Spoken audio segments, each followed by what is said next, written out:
Muy buenas tardes a todos, ¿qué tal? ¿Cómo están? Si en Europa está teniendo cada vez más éxito la llamada street food o comida callejera, que desde hace décadas es parte del paisaje urbano en muchas ciudades asiáticas, el street art, el arte callejero o arte urbano no se queda atrás. Prueba de ello es la exposición que se puede ver en el Museo de Bellas Artes de Nancy, la ciudad francesa de Nancy, en la que la artista francesa Lorca denuncia con su trabajo las derivas del consumo y la acumulación de desechos que conlleva.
Detrás de esta exposición está nuestra invitada de hoy, Susana Gallego Cuesta, que es directora precisamente del Museo de Bellas Artes de Nancy. Muy buenas tardes, Susana. Buenas tardes, Jordi. Bienvenida a Radio Muchas Francia gracias. Internacional. Un placer tenerte aquí.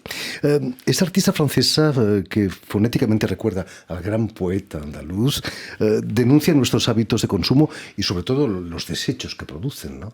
Los desechos que producimos, pero también nuestro amor paradójico por las cosas, porque todos esos objetos, como lo dice ella muy bien, basta que empiece ella a interesarse por una cosa que está tirada en la acera para que la gente se acerque y diga, pero puedes hacerlo, no es de nadie.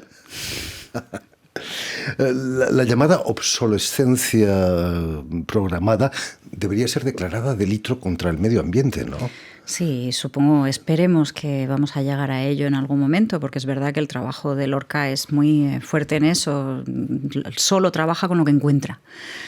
Trae la pintura y las bandas de celo y esas cosas, pero trabaja con lo que está en la calle y es bastante alucinante saber lo que hay en la calle. El problema es que si consigue lograr su meta, que es de que eso desaparezca, no tendrá material para trabajar. Uy, ya encontrará otra técnica, no hay ningún tipo de problema.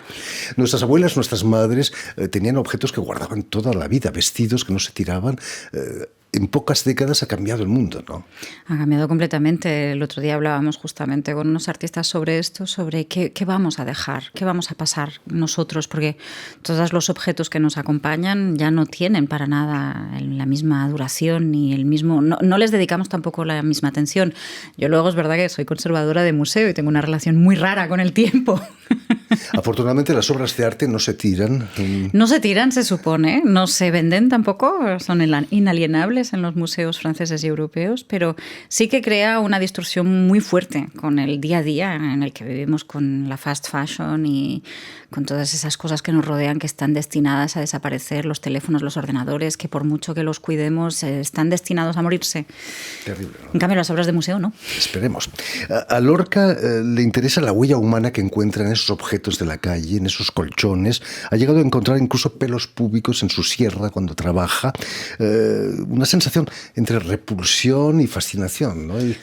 Como todos los desastres que creamos nosotros, repulsión y fascinación, porque sabemos todos perfectamente que estamos destruyendo el planeta, pero tenemos una adicción tremenda al consumo. O sea que ese gesto artístico que tiene ella mete el dedo en la llaga directamente. ¿No nos sentimos un poco como Nerón ante el incendio de Roma, fascinados por lo bello del incendio, pero nos estamos cargando nuestra sociedad? Probablemente haya gente que se sienta así, pero creo que la gran mayoría vivimos en la angustia. Naturalmente. ¿Cómo conociste el trabajo de Lorca? Conocí al artista en una conversación que organizaba el Grand Palais en París sobre arte urbano, precisamente. Yo estaba hablando en un momento de la dificultad de archivar todo esto, porque no dejo de ser conservadora. Mi preocupación es el tiempo y cómo hacer atravesar a cosas efímeras, incluso los pequeños rastros que dejan los humanos, cómo hacer que aquello se transmita. Y al salir de la conferencia se me acerca Lorca y hablamos y me encantó cómo abordaba las cosas, porque es una persona muy directa, una chica muy, muy recta y muy, muy determinada. Me dice, todo lo que has dicho yo lo estoy haciendo. ¿En serio? Sí, porque la foto, yo documento muchísimo mi trabajo, y estuvimos hablando, yo soy historiadora del arte, pero en particular he pasado muchos años ocupándome de fotos. Digo, ¿en serio? Empezamos a hablar ahí en la acera, delante del Grand Palais, y comentando, le digo, me interesa muchísimo lo que haces, dame un poquito de tiempo que lo mire y venme a ver a Nancy. Vino a Nancy, estuvimos hablando, fui descubriendo un poco su trabajo, su posición respecto a todo esto, y le dije, oye, ¿y si montamos una exposición juntas? Vente al museo. ¿Cómo reaccionó cuando el Museo de Bellas Artes de Nancy le propone una exposición en solitario? Sí, un solo show. Ya había hecho varias exposiciones ella sola, pero en contextos más asociativos o de galería, y de repente que un museo le diga, ven a exponer, me dice, esto es un entierro de primera clase, como se dice en francés. Se echó a reír, y de ahí salió también el concepto de la exposición, que es que te expongan durante tus años mozos, y sobre todo que te expongan estando viva, porque se supone que en los museos, para muchos artistas, entras al museo cuando te has muerto. En cambio, los museos no son sitios para los vivos, se supone. Mentira, es lo que intento demostrar. Y al decirle, hombre, de todas formas, no vas a hacer lo que haces de costumbre. En la calle seguro, porque en la calle es una práctica contextual y es el sitio donde la hace. Pero otras exposiciones que has podido hacer en galerías o en sitios más chiquititos y tal, ¿cómo lo ves? Entrar en relación con el museo, ¿cómo lo ves? Y ella fue la primera que me dijo, pues eso, es como una especie de embalsamamiento en vida, pero al mismo tiempo permite hablar de cómo se embalsama a uno. Y de hecho su exposición se llama Freeze, un poco juego de palabras sobre la nevera, el congelador y el quedarse congelado, o el quedarse parado para que te pillen en la foto, porque la exposición habla de su proceso de creación y sobre todo cómo ella hace cosas efímeras, pero mantiene una documentación y una trazabilidad enorme de todo lo que hace. En ese sentido es una persona muy conceptual, una heredera directa del arte conceptual. Las obras que hace en la calle las encuentra por casualidad, no las coloca, ¿no? No. Ella, su proceso está muy metódicamente organizado, se pasea muchísimo por las ciudades en las que la invitan o a las que va ella, se pasea, camina, y hace cartografías para ver dónde está qué cosa. Suele tener en general una idea en la recámara, suele tener unas ganas de algo, por ejemplo la serie Eat Me, sobre todas esas alimentos de la street food precisamente, tenía ganas de trabajar sobre la alimentación y estaba buscando el objeto que le permitiera llevarlo a cabo, y se dio cuenta de la cantidad de colchones que hay en nuestras ciudades. Y el hecho de transformar un colchón asqueroso que está tirado en la calle, que a todos nos da muchísimo asco, ¿quién lo habrá tirado y por qué? ¿Qué habrá pasado encima de ese colchón?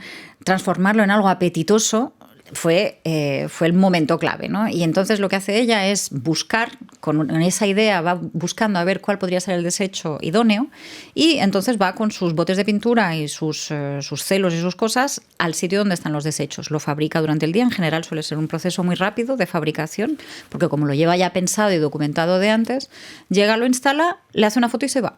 Y ahí se queda la escultura. La escultura se la lleva gente o la tiran a la basura, es lo que le pasó al Freeze, al ataúd nevera de Nancy. Lo dejó al lado del contenedor donde lo había encontrado, transformado en ataúd nevera. Y desapareció. Y pues ahí se quedó. Y se lo llevaron los de los escombros y ya está. Terrible, ¿no? Paradójicamente, sus obras en un museo van a suponer un problema de conservación, ¿no? No, porque entonces lo que se conserva no son los desechos. Lo que se conserva, la obra que el museo ha integrado en sus colecciones, es Freeze, pero un poco contexto de la obra, como la boîte en valise de Marcel Duchamp. Hay muchos ejemplos en el arte del siglo XX de obras contenedor, de hecho, cajas en las que hay cosas. Y aquí esta obra de Lorca es una gran caja en la que están las fotos, o sea, desde el final hasta el principio, desde la documentación de la obra in situ, que ha desaparecido, hasta los primeros elementos de apuntes y notas, nuestras conversaciones, nuestros emails, la invitación, las referencias del Google Maps sobre los sitios donde encuentran las neveras en Nancy.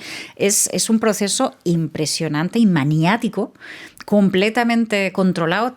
Está dentro de esa caja incluso los elementos para poder restaurar la caja en el futuro. O sea, es... Trabajo científico casi, ¿no? Completamente increíble. Científico. La última vez que nos vimos en este programa, Susana, eras conservadora del Museo del Petit Palais aquí en París, una verdadera joya de la arquitectura parisina, pero muy alejada del arte contemporáneo, ¿no? ¿Fue tu combate introducir el arte contemporáneo ahí en el Petit Palais? Combate. Me dejaron mis jefes también, ¿eh? Bueno, si no se aprieta un poco... Bueno, sí, porque es verdad que yo sigo, cuando empecé ya era una cosa que me animaba bastante, ahora ya es una convicción religiosa casi, sobre el hecho de que los museos de arte antiguo no tienen por qué estar cerrados al arte vivo, y sobre todo que los museos se crearon para, en primer lugar, los artistas, o sea, en primer lugar era para que los príncipes demostraran lo guapos que eran, pero... demostraban que eran guapos enseñándoles a los artistas el camino hacia el futuro. Y para mí, ese primer público, que son los artistas, ¿por qué no tendría que ser hoy en día otra vez de nuevo? Porque después de todas las rupturas del siglo XX, de las vanguardias, y todas esas cosas, hoy en día yo creo que el museo es realmente un sitio perfecto para que los artistas piensen respecto al tiempo, sin ir más lejos, y sobre todo para que podamos mantener vivo ese patrimonio. No es una caja fuerte cerrada con llave, un museo. ¿No ha sido difícil para ti llevar el título de conservadora para alguien tan moderna, tan progresista como tú? Moderna. ¿Qué va? Si yo soy moderna de pueblo, como dice una comiquera española. Conservadora, es verdad que el título es angustiante, ¿eh? Pero ¿qué es conservar? También en la cultura en la que vivimos hoy, en la civilización en la que vivimos hoy, en la que no se conserva nada, al final va a ser revolucionario ser conservador. No, sin echarle flores al neoconservatismo, que de hecho se está autoconvirtiendo a sí mismo en las vanguardias. Bueno, en fin, es bastante angustiante lo que está pasando, pero llega un momento en que esa relación al tiempo, al pasado, al futuro, al presente, que es un poco inherente a mi profesión, quizá hasta puede ser algo útil. Por supuesto. No se puede hablar de arte urbano sin mencionar el graffiti. Aerosol es el título de la exposición que dedicas en el Museo también ahí en Nancy, a la historia del graffiti. El graffiti siempre ha estado envuelto de un halo de misterio, ¿no? De clandestinidad, sobre todo, de los artistas, ¿no? Muchos son anónimos completamente. Eso es lo divertido, que mucha parte del graffiti writing son nombres escritos en gigante en los espacios públicos de las ciudades, pero no sabemos quién está detrás. Entre otras cosas porque hay una relación con la legalidad y la ilegalidad muy fuerte. Porque muchísimas ciudades, muchísimos países penalizan todavía el hecho de hacer pintadas en las paredes. En Francia, uno de los países pioneros en la reglamentación del espacio público desde finales del siglo XIX, y con la ley del 1901, que la vemos todavía, la ley de affichage, como se dice, la vemos por todas partes en las ciudades francesas. Francia tiene una relación muy particular con el texto en la calle, en el espacio público. Por eso muchísimos artistas del writing pues siguen siendo discretos, cuando no anónimos. Pero aún así el graffiti es una cosa de la autoafirmación de sí mismo. O sea, que ¿cómo llevamos eso?